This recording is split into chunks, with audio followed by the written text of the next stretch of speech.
Bismillahirrahmanirrahim. Assalamualaikum warahmatullahi wabarakatuh.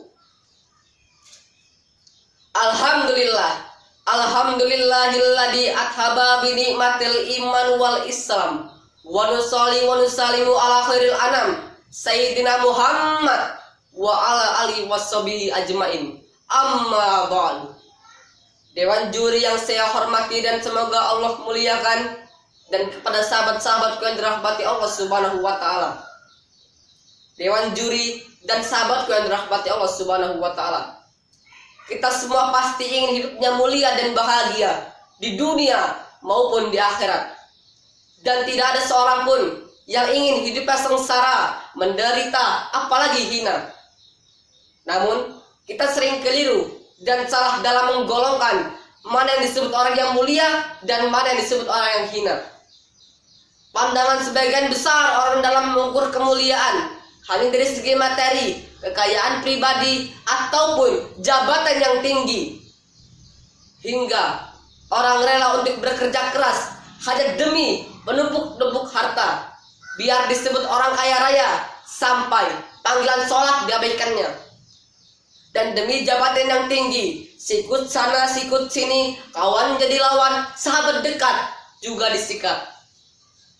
Mari kita ingat dalam sejarah bagaimana Fir'aun yang merasa paling berkuasa, akhirnya Allah tenggelamkan dirinya ke Laut Merah. Dan Qarun yang hartanya tak habis buat makan puluhan tahun, merasa paling kaya di dunia, dan akhirnya Allah benamkan dirinya ke bumi beserta hartanya.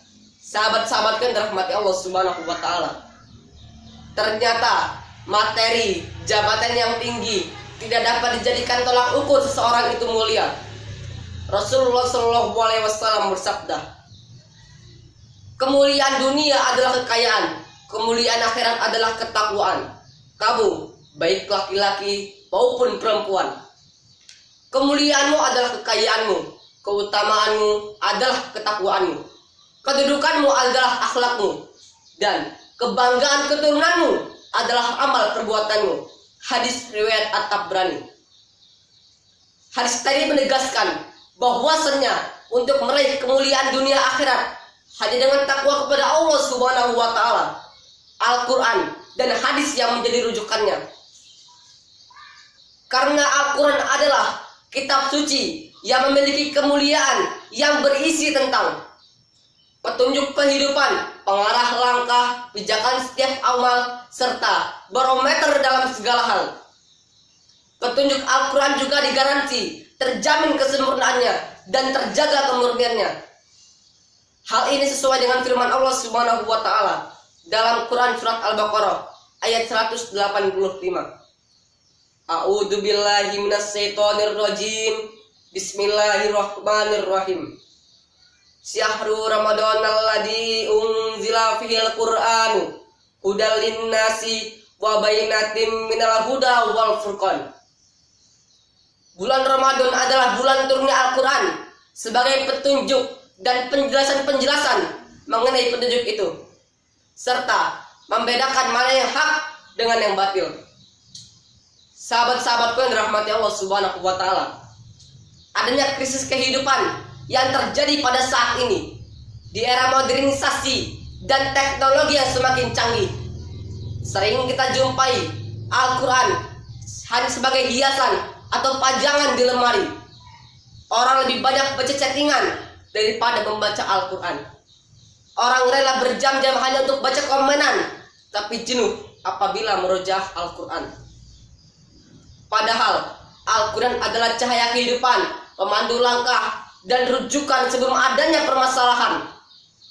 Maka dari itu, untuk meraih kemuliaan Al-Quran, kita harus selalu membacanya, mempelajarinya, dan mentadaburinya. Ini khususnya buat generasi muda yang bisa ngegame. Mari kita beralih ke gamenya anak-anak generasi Islami, yaitu ngegemarin tilawah Al-Quran. Kita semua tahu bahwasanya Al-Quran adalah sumber kebahagiaan jika seorang muslim senantiasa berpegang teguh pada Al-Quran. Namun, jika seorang yang berpaling dari Al-Quran, maka dirinya akan terancam dalam kehinaan dan kemalangan. Umar bin Khattab radhiyallahu anhu mengingatkan, barang siapa yang menjadikan Al-Quran di depannya, maka akan membawanya ke surga. Dan barang siapa yang membelakangi Al-Quran, maka akan mendorongnya ke neraka. Dewan juri dan sahabatku yang dirahmati Allah Subhanahu wa Ta'ala, cukup sekian yang dapat saya sampaikan. Jika ada kesalahan mohon dimaafkan. Kepada Allah saya mohon ampun.